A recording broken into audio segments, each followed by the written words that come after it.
نمرود مسلسل 400 سال بابل کا بادشاہ رہا۔ اس نے سرکشی، ظلم اور تکبر کا راستہ اختیار کیا۔ نمرود بابل کا بادشاہ تھا۔ علماء کے مطابق جن 4 بادشاہوں نے پوری دنیا پر حکومت کی، نمرود ان میں سے ایک ہے۔ ان 4 میں سے 2 مومن تھے اور 2 کافر۔ مومن ذوالقرنین اور سلیمان علیہ السلام ہیں، اور کافر نمرود اور بخت نصر ہیں۔ نمرود مسلسل 400 سال تک بادشاہ رہا۔ اس نے سرکشی، ظلم اور تکبر کا راستہ اختیار کیا، اور آخرت کی بجائے دنیا کا حصول پیش نظر رکھا۔ جب حضرت ابراہیم علیہ السلام نے اسے اللہ وحدہ لا شریک کی عبادت کی دعوت دی تو اس نے جہالت اور گمراہی کی وجہ سے خالق کا انکار کر دیا۔ چنانچہ حضرت ابراہیم علیہ السلام نے اس سے بحث کی، لیکن وہ مردود خدائی کا دعویٰ کرنے لگا۔ حضرت ابراہیم علیہ السلام اور نمرود کے درمیان مناظرہ اس دن ہوا جس دن وہ آگ سے نکلے۔ اس سے پہلے ان کا آمنا سامنا نہیں ہوا تھا۔ جس دن وہ اکٹھے ہوئے اس دن یہ مناظر واقع ہوا۔ حضرت ابراہیم علیہ السلام نے فرمایا، میرا رب زندہ کرتا ہے اور مارتا ہے۔ اس نے کہا، میں بھی زندہ کرتا ہوں اور مارتا ہوں۔ اپنی بات کو ثابت کرنے کے لیے اس جاہل نمرود نے 2 قیدی بلوا کر بے قصور مار ڈالا اور قصوروار کو چھوڑ دیا، اور کہا کہ دیکھا، میں جس کو چاہوں مارتا ہوں، جسے چاہوں نہیں مارتا۔ اس طرح سب کو فریب دینے کی کوشش کی۔ اس نے ایک کو موت دے دی اور دوسرے کو زندگی بخش دی۔ اس کا یہ عمل حضرت ابراہیم علیہ السلام کی دلیل کا جواب نہیں تھا، اور نہ ہی اس کا موضوع مناظر سے کوئی تعلق تھا، بلکہ یہ ایک بیکار بات تھی جس سے ظاہر ہوا کہ اس کے پاس کوئی دلیل نہ تھی۔ حضرت ابراہیم علیہ السلام نے جو دلیل پیش فرمائی تھی وہ یہ تھی کہ جانداروں کا جینا مرنا عام مشاہدے کی چیز ہے، کیونکہ یہ واقعات خود بخود پیش نہیں آ سکتے، لہٰذا ضرور کوئی ایسی ذات موجود ہے جس کی مشیت کے بغیر ان اشیاء کا وجود میں آنا محال ہے۔ لازمی ہے کہ ان واقعات کا کوئی فاعل ہو جس نے انہیں پیدا کیا، انہیں اپنے اپنے نظام کا پابند کیا، جو ستاروں، ہواؤں، بادلوں کو ایک جگہ سے دوسری جگہ لے جاتا ہے اور بارش برساتا ہے۔ حضرت ابراہیم علیہ السلام نے ایک اور دلیل پیش کر دی۔ ارشاد باری تعالیٰ ہے، ابراہیم نے کہا کہ اللہ تو وہ ہے جو سورج کو مشرق سے نکالتا ہے، لہٰذا تو اسے مغرب سے نکال دے۔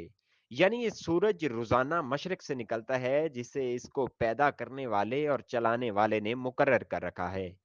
اگر تو ہی زندگی اور موت کا مالک ہے، جیسا کہ تیرا دعویٰ ہے کہ تو زندہ کرتا ہے اور موت دیتا ہے، تو اس کو مغرب سے لے، کیونکہ جس کے ہاتھ میں زندگی اور موت کا اختیار ہو وہ ہر چیز پر غالب ہوتا ہے، اور ہر چیز اس کے حکم کی پابند ہوتی ہے۔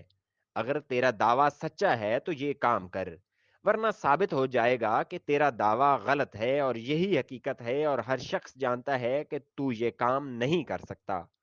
تو اس قدر عاجز ہے کہ ایک مچھر بھی پیدا نہیں کر سکتا۔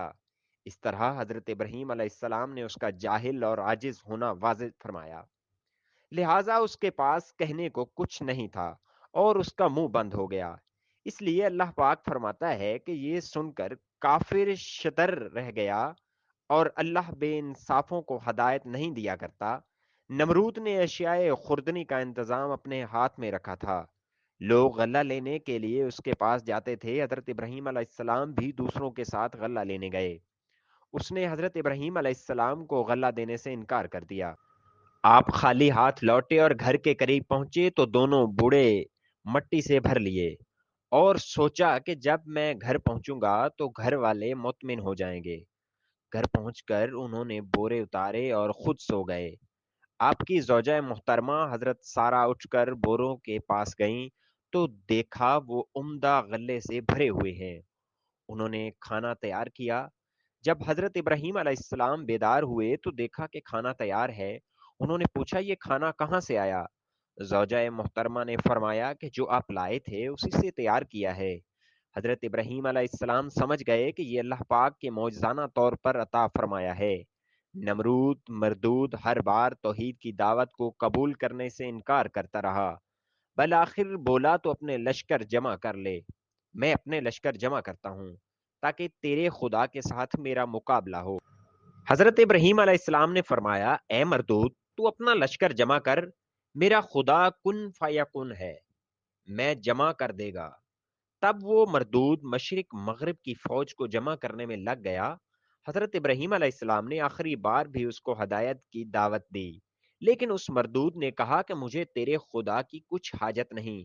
اس وقت حضرت ابراہیم علیہ السلام نے دعا مانگی کہ اے مالک، یہ ملعون نافرمان تیرے ساتھ مقابلہ کرنا چاہتا ہے، اس کو ہلاک کر۔ تیری مخلوق میں مچھر ادنا اور ضعیف ہے اور کئی جانوروں کی خوراک بنتا ہے۔ میں تیری رحمت سے اس مچھر کو مانگتا ہوں کہ وہ اس مردود کا خاتمہ کرے۔ پس ان کی دعا قبول ہوئی۔ نمرود نے اپنی فوج کو میدان میں اکٹھا کیا اور حضرت ابراہیم علیہ السلام سے کہا کہ اگر تیرا خدا چاہے تو زمین کی حکومت ہم سے چھین لے، مگر اس سے پہلے میری فوج کا مقابلہ کرے۔ حضرت ابراہیم علیہ السلام نے اس سے کہا کہ مردود، دیکھ میرے خدا کی فوج آ گئی ہے۔ نمرود نے دیکھا کہ مانند ابر سیاہ ہوا پر کچھ چلا آتا ہے۔ یہ دیکھ کر لشکر میں ہلچل مچ گئی، مچھروں کا شور پھیل گیا اور اس مردود کا سارا جوش و خروش جاتا رہا۔ یوں اللہ پاک نے اس لشکر پر مچھر مسلط کر دیے۔ انہوں نے ان کا گوشت اس طرح کھا لیا کہ صرف ہڈیاں باقی رہ گئیں۔ ایک مچھر اس پلید نمرود کے ناپاک جسم میں گھس گیا اور دماغ میں جا کر اس کا مغز کھانے لگا۔ مردود اس عذاب میں گرفتار ہوا کہ جس کا چارہ کچھ نہ ہو سکا۔ وہ ہر کسی سے سر پر لکڑی یا تھوڑا مرواتا، جس سے مچھر کچھ پل دم لیتا اور اس کو چین آتا۔ شب و روز اس کے سر پر ڈنڈے کھاتے ہوئے گزرنے لگے، حتیٰ کہ اللہ پاک کے حکم سے وہ مردود کفر کی حالت میں ہلاک ہو گیا۔ اگر آپ کو ہماری ویڈیوز اچھی لگی ہیں تو پلیز شیئر کریں اور ہمارا چینل سبسکرائب کر کے بیل آئیکن کو پریس کریں۔